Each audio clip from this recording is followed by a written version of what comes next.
করিম। সম্প্রতি speaker sir, আপনাকে ধন্যবাদ। আপনার মাধ্যমে আমার গাইবান্ধা 5, সাহারা, ফুলছড়ি সকল ভোটার, নারী, পুরুষ, হিন্দু, মুসলিম সবাইকে ধন্যবাদ জানাচ্ছি, কৃতজ্ঞতা প্রকাশ করছি। মাননীয় স্পিকার স্যার, আমি একজন বীর মুক্তিযোদ্ধা, তাই আপনার কাছে আপনার মাধ্যমে আমার এই চিফ হুইপের, আমাদের হুইপের কাছে আমি সময় বৃদ্ধি চাচ্ছি।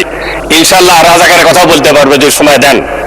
মাননীয় স্পিকার, আমি প্রথমে শ্রদ্ধা সহ স্মরণ করছি স্বাধীনতা একমাত্র ঘোষক বীর মুক্তিযোদ্ধা শহীদ প্রেসিডেন্ট জিয়াউর রহমান, আর স্বাধীনতা অন্যতম নায়ক বঙ্গবন্ধু শেখ মুজিবুর রহমান, আর একজন নেতা যিনি স্বাধীন অগ্রদূত, যিনি 1970 সালে জাতীয় নির্বাচনে বয়কট করে ঘোষণা দিয়েছিলেন ব্যালট বাক্সে লাথি মারো, পূর্ব পাকিস্তান স্বাধীন করো, সেই মজলুম জনতা মৌলানা আব্দুল আহমদ খান আব্বাসীর প্রতি শ্রদ্ধা জ্ঞাপন করছি। আরো শ্রদ্ধা জ্ঞাপন করছি আমার সহযোদ্ধা যারা পাকিস্তান হানাদার বাহিনীর গুলিতে সন্ত্রাসী যুদ্ধে যারা শাহাদত বরণ করেছে, আমাদের সাগাদা, মুক্তিনগর এবং রামনগরে যাচ্ছে, তাদের আত্মার মাগফিরাত কামনা করছি।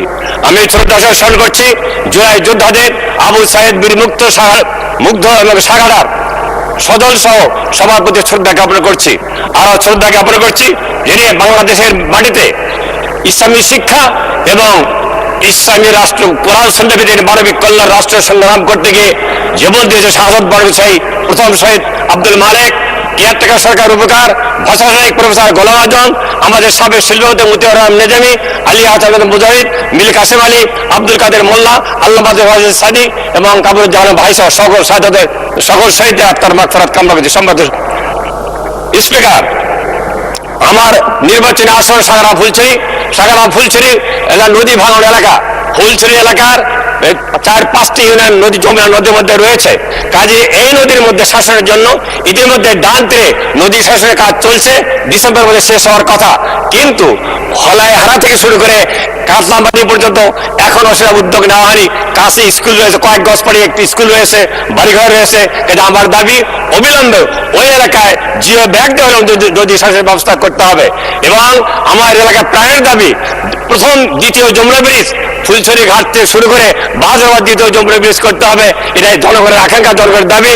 যদিও এই যমুনা ব্রিজ হলে আমাদের মাননীয় প্রধানমন্ত্রী যে উত্তরবঙ্গের সমতা উন্নয়ন এবং শিল্প নির্মাণ এটাও ত্বরান্বিত হবে, এলাকার কৃষিদের কৃষি পণ্য বহন করা যাবে এবং আমাদের এলাকার উন্নতি হবে। এবং বোনারপাড়ায় আমাদের রেলের জংশন আবার চালু হবে, রেলওয়ে হাসপাতাল চালু হবে, রেলওয়ে লোকসের চালু হবে। এই জন্য যমুনা ব্রিজের দাবি করছি, নদী শাসনের দাবি করছি। এবং আরেকটা দাবি করছি যে আমাদের গজারিয়ার, আমাদের ফুলছড়ি উপজেলার গজারিয়া ইউনিয়নে একটি সাব রেজিস্ট্রার অফিস ছিল, সেটা বর্তমানে ট্রান্সফার করা হচ্ছে। কিন্তু এলাকার জনগণের দাবি অবশ্যই গজারিয়াতে অবশ্যই একটা সাব রেজিস্ট্রার অফিস থাকতে হবে। এটি ইতিমধ্যে আমি 1-1.5 ঘন্টা পূর্বেই মাননীয় প্রধানমন্ত্রীর সাথে কথা বলেছি, তিনি বলেছেন আগামী মাসের প্রথম সপ্তাহে এবারে ব্যবস্থা করবে ইনশাল্লাহ। মাননীয় স্পিকার, আমরা দেখছি যে আমাদের সাগাদার হাসপাতাল 154 জন স্টাফের মধ্যে 54 জন স্টাফ এখনো প্রদান করা হয়নি, এখনো নিয়োগ দেওয়া হয়নি। সেখানে একজন নৈশ প্রহরী নাই, সেখানে ক্লিনার নাই এবং 30 সদস্য বিশিষ্ট হাসপাতাল, সেখানে 50 সদস্য করা হয়েছে। তারপর তার জনসংখ্যাকে জলবল দেওয়া হয়, কিন্তু অবিলম্বে সেখানে জলবল দিতে হবে। এবং ফুলছড়ির আপনার উদয়খালী স্বাস্থ্য কেন্দ্র অবশ্যই সেখানে জলজীর্ণ অবস্থা রয়েছে, সেখানেও জলবল দিতে হবে।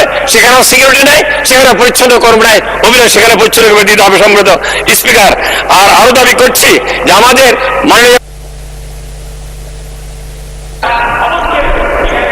মাননীয় সদস্য, আপনাকে 1 মিনিটে ক্লোজ করে কনক্লুড করে 2 মিনিট।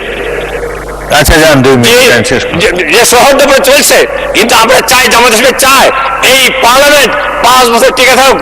মাননীয় প্রধানমন্ত্রী তারেক জিয়ার নেতৃত্বে যে সরকার গঠিত হয়েছে স্থিতিশীল সরকার হিসেবে, সেই সরকার 5 বছরের সর্বশেষ দিন পর্যন্ত টিকে থাক। কিন্তু জন আকাঙ্ক্ষাকে, জনমতকে অবশ্যই শ্রদ্ধা করতে হবে।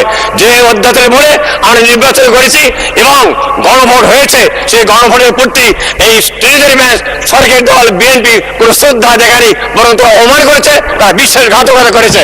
এবং সেই সঙ্গে মাননীয় স্বরাষ্ট্রমন্ত্রী এই সংবিধানে মহা অসত্য কথা রয়েছে। তিনি তিনি ন্যায়োচিত ভাবে সংবিধানের ব্যাখ্যা দিচ্ছেন, কিন্তু সেই সংবিধানে এখনো স্বাধীনতার ঘোষক হিসেবে শেখ মুজিবকে রাখা হয়েছে। আমি নিন্দা করছি, তীব্র আপত্তি করছি। স্বাধীনতার ঘোষক শহীদ প্রেসিডেন্ট জিয়াউর রহমান, কিন্তু এখন পর্যন্ত কেন সংসদে সে লিপিবদ্ধ করা হলো না? কাজে দাবি করছি এই মেয়াদের মধ্যেই শহীদ প্রেসিডেন্ট জিয়াউর রহমানকে স্বাধীনতার ঘোষক হিসেবে সংবিধানে লিপিবদ্ধ করা হোক। মাননীয় স্পিকার, সেই সঙ্গে আরো দাবি করছি যে আমাদের মাননীয় সরকারি দল যে মহামান্য প্রেসিডেন্টকে ক্ষমতায় রেখেছেন, এই প্রেসিডেন্ট খুনি শেখ হাসিনা প্রেসিডেন্ট, তিনি তার নেতৃত্বেই গুম হয়েছে, হত্যা হয়েছে, গণহত্যা হয়েছে, আয়না হয়েছে। বিএনপি আবার তার নেতৃত্বেই গুম করতে চায়, গণহত্যা চালাতে চায় কিনা মাননীয় স্পিকার? কাজে এ ব্যাপারে পদক্ষেপ নিতে হবে অবিলম্বে। এই মাননীয় প্রেসিডেন্টকে, যেহেতু তারা অনেক অভিজ্ঞ লোক রয়েছে, তাদের মধ্যে প্রেসিডেন্ট হওয়ার যোগ্য রয়েছে, কাজী জুলাই যোদ্ধাদের প্রতি শ্রদ্ধা রেখে অবশ্যই একজন সরকারি দল থেকে একজন নতুন প্রেসিডেন্ট নিয়োগ করতে হবে, নির্বাচন করতে হবে। মাননীয় প্রেসিডেন্ট, মাননীয় প্রেসিডেন্ট, আমাদের মাননীয় স্পিকার, আমাদের গাইবান্ধা জেলা কৃষি এলাকা, উত্তরবঙ্গের শস্য ভাণ্ডার, এই জন্য গাইবান্ধা জেলা একটি কৃষি বিশ্ববিদ্যালয় দিতে হবে এবং একটি মেডিকেল কলেজ দিতে হবে এবং গোবিন্দগঞ্জে একটি ইভিজেন্ট দিতে হবে। এই কথা বলেই আপনাকে ধন্যবাদ জানাচ্ছি। পরবর্তী বক্তা